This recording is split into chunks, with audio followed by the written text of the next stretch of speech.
كيفكن أعزائي المشاهدين؟ اليوم رح أقدم لكم وصفة الكنافة وإن شاء الله يا رب تنال إعجابكم. طبعا أنا عندي هون كنافة حوالي 500 غرام. طبعا نحن بتيجي عنا أكياس مفرزة شايفين بهالشكل هاد، وأنا رح أضطر أفردها كثير لأني بس نجيبها من عندهم رح نحطها كمان نحن بالبراد وتصير كثير باردة. فلذلك نحن رح نفردها هيك وراح احطها انا بالماكينة حسب الرغبة، انتو اذا بتحبوا بالسكين او بتحبوا تقطعوها بايدكم. بس انا حبيت ارجيكم ان انا راح احطها بالماكينة، راح افرمها فرمة يعني مو كتير ناعمة ولا خشنة، يعني وسط. انا هيك بحبها. وراح بس يعني ادورها شوي، شايفين بهالشكل هاد.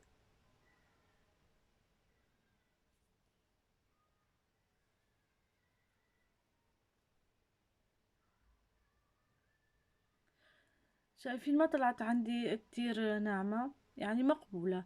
وهلأ رح أجيب صينية، رح أجيب كاسة سمنة، سمنة عربي أو أنتو حسب ما بتحبوا. هون عندي كاسة سمنة واحدة، رح أفركها الصينية كلها مع بعضهم بهالشكل هاد. رح اقسمها قسمين، قسم اخليه لوجه الصينية عشان بعد ما احط القشطة، ووجه في اسفل الصينية في القاع الصينية.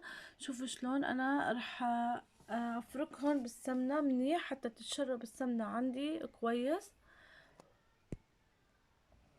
طبعا اعذروني لانه التصوير مو مبين على الصينية لان الصينية كانت كبيرة فما بين شو كثير.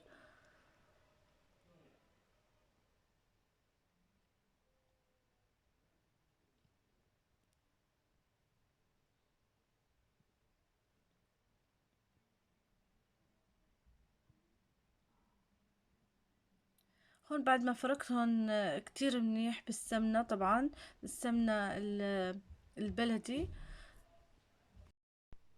شايفين بعد هون ما السمنة كلها شربت الكنافة كلها. هلأ رح أقسمهم قسمين، رح أحطهم بالصينية، قسم نفس ما حكيت لكم لأسفل الصينية، والقسم رح أحطه على وجه الصينية.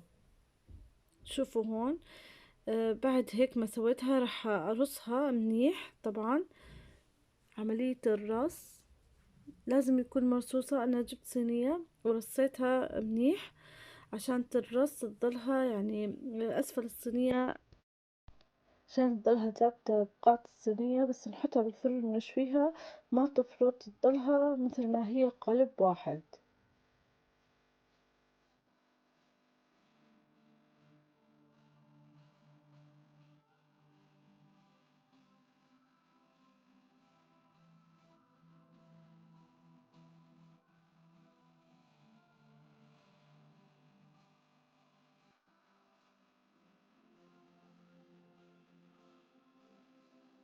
القسم اللي انا بدي احطه على الوجه هون القسم هذا. هون القشطة، طبعا القشطة انا جهزتها مسبقا. حطيتها بهالشكل هذا وراح احطها على الوجه.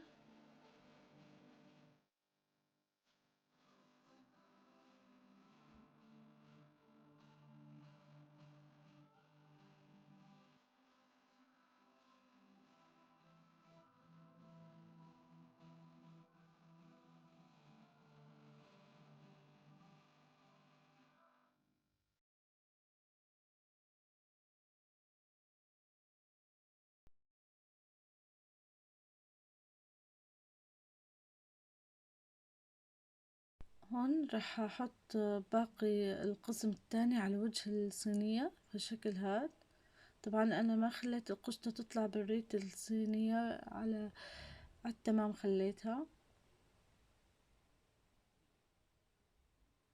انا حبيت احطها بالصينية هاي الكبيرة لاني راح اقلبها على صينية كمان.